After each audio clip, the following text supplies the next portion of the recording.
Hello, this is the trade site Forex market preview and international economic data roadmap for the week beginning Sunday, August 26, 2016, ending Friday, September 2nd.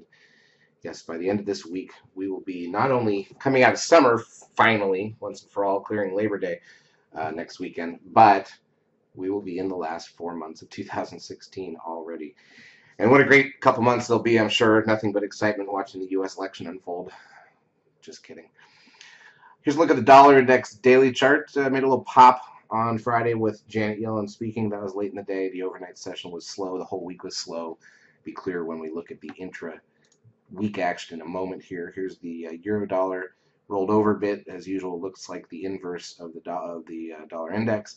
Pound has been very flat since the Brexit vote. Matter of fact, we are sitting right now at the exact low of the Brexit vote day, so that's not very interesting. Aussie came in a bit when the U.S. dollar got stronger. Pound yen ticking back up. Euro yen, that's a little mini cup and handle breakout, very flat. Pound Swiss also on the rise. New Zealand dollar swept the highs and came back in when the dollar got stronger. Let's take a look at the intra-week action, 30-minute candles. So as you can see here, coming into the week, we opened flat. The high to low range for the whole week until Friday was 105 pips, 110 pips.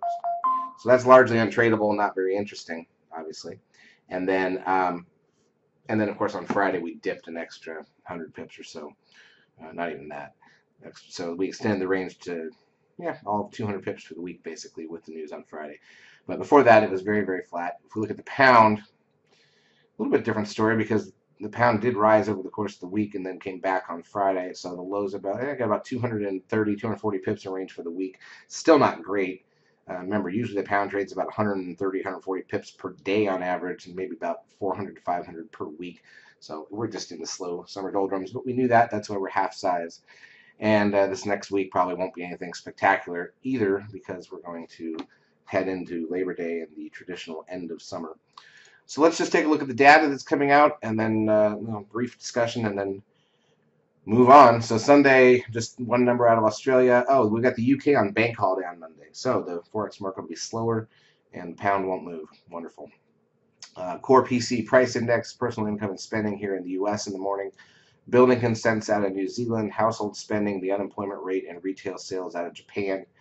Building approvals out of Australia Monday night. All right, Tuesday, German import prices, UK's nationwide housing price index, German preliminary CPI, got Spanish flash CPI, Italian retail sales, net lending to individuals out of the UK, along with their M4 money supply numbers, Italian 10-year bond auction, Canada's current account, RMPI and IPPI.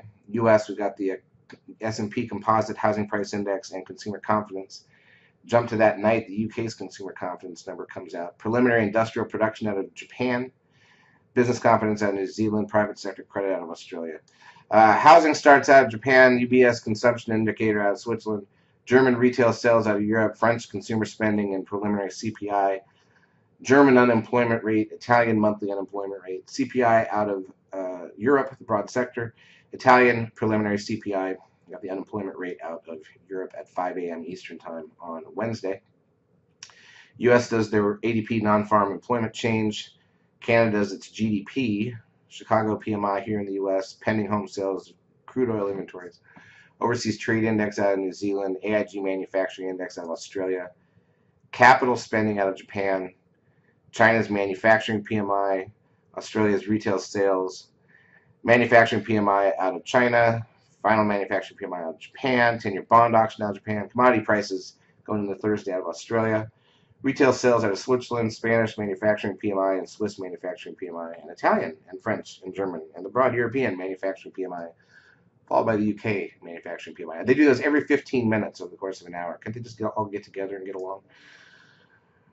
U.S. challenger job cuts, the weekly unemployment claims, revised non-farm productivity, and unit labor costs here in the U.S.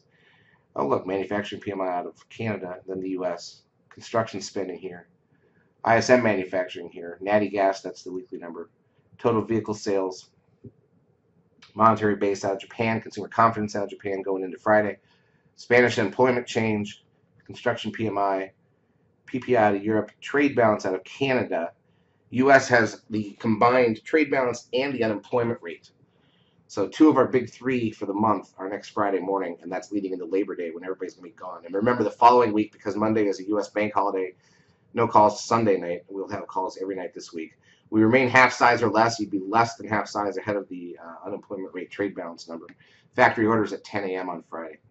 That's it. A chunk of data. Is it enough to move the market when most of Europe seems to be on vacation? Probably not. But we'll see. Obviously, dollar picked up late Friday. Will it continue? I don't know. We'll be calling trades every night. Charts as usual brought to you by eSignal 12. If you've not yet taken a trial of our services, feel free to do so. We will help you out, although it might be smarter to wait until after Labor Day. Have a great week.